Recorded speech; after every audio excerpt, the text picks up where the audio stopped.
ଆପଣଙ୍କୁ କାଙ୍ଗାଳ କରିପାରେ ଏହି 15 ଅଭ୍ୟାସ। ଏବେ ବି ସମୟ ଅଛି, ନିଜ ଅଭ୍ୟାସ ବଦଳାନ୍ତୁ ଓ ନିଜକୁ ସଜାଡ଼ି ଦିଅନ୍ତୁ।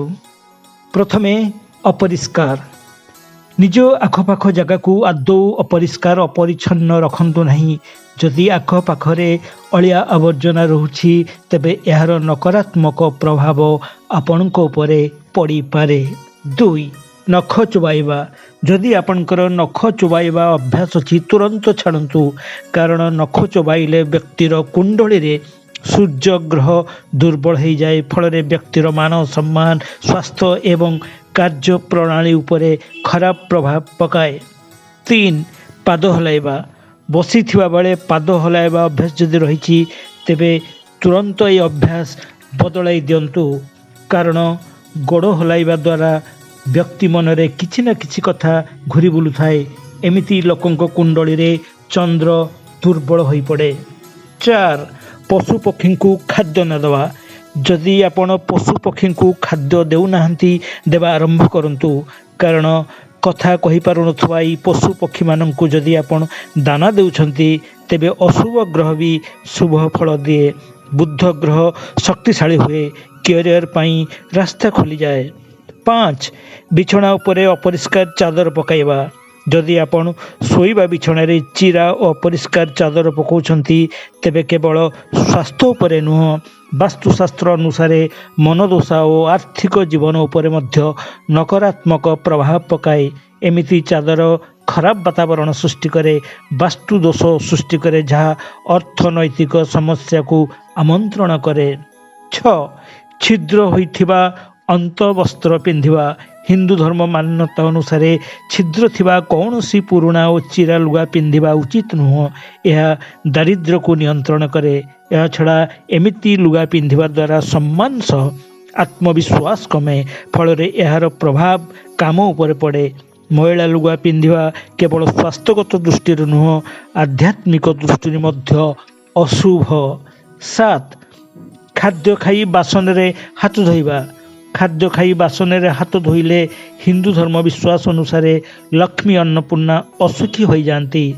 କହନ୍ତି, ଏଭଳି ଅଭ୍ୟାସ ଧୀରେ ଧୀରେ ମଣିଷକୁ କାଙ୍ଗାଳ କରିଦିଏ। 8. ରାତିସାରା ଅଇଁଠା ବାସନ ରଖିବା। ହିନ୍ଦୁ ଧର୍ମରେ ଏହା ପ୍ରଚଳିତ ମାନ୍ୟତା କି ଅଇଁଠା ବାସନ ରାତିରେ ନ ଧୋଇ ରଖିଲେ ଘରର ଧନହାନି ଘଟେ। 9. ପାଦ ଘୋଷାରି ଚାଲିବା। ଯଦି ଆପଣ ପାଦକୁ ଘୋଷାରି ଘୋଷାରି ଚାଲୁଛନ୍ତି, ଏହା ଅଭ୍ୟାସ ତୁରନ୍ତ ଛାଡ଼ନ୍ତୁ। ଏହା ଖରାପ। ଏହା ବୈବାହିକ ଜୀବନ ଉପରେ ପ୍ରଭାବ ପକାଏ, ମନାନ୍ତର ସମସ୍ୟାକୁ ସାମ୍ନା କରିବାକୁ ପଡ଼େ। 10. ଖାଉ ଖାଉ ଅଧାରୁ ଉଠିବା। ଆଜିକାଲି ମୋବାଇଲ ଫୋନରେ କଲ୍ ଆସିଲେ ଲୋକେ ଖାଇବା ଥାଳି ଛାଡ଼ି ଗପିବାରେ ଲାଗନ୍ତି। ଧାର୍ମିକ ଦୃଷ୍ଟିରୁ ଏହା ଅଶୁଭ, ଖାଦ୍ୟ ପ୍ରତି ଏହା ଅପମାନ। 11. ଘରର ମୁଖ୍ୟ ଦରଜାରେ ଜୋତା ରଖିବା। ଏହା ଭୟଙ୍କର ବାସ୍ତୁଦୋଷ।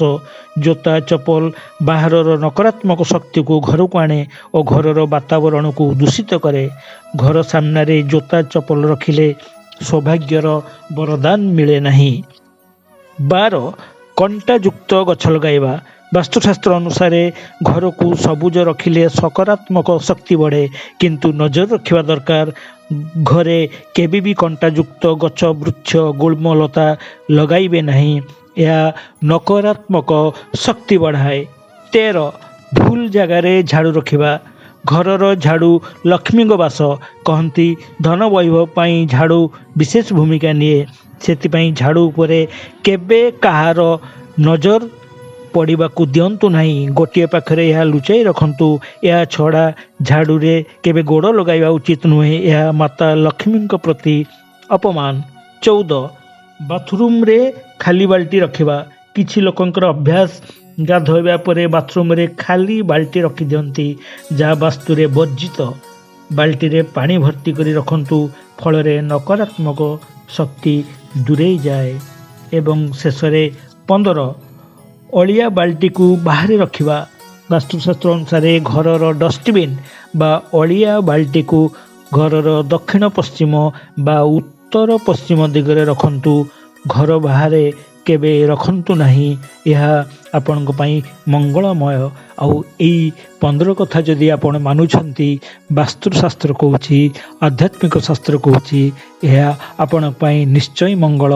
ଏହା ଯେତିକି ଆଧ୍ୟାତ୍ମିକ ଦୃଷ୍ଟିରୁ ଠିକ୍, ବିଜ୍ଞାନ ଦୃଷ୍ଟିରୁ ମଧ୍ୟ ଏହାକୁ ଅସ୍ୱୀକାର କରାଯାଇ ନପାରେ।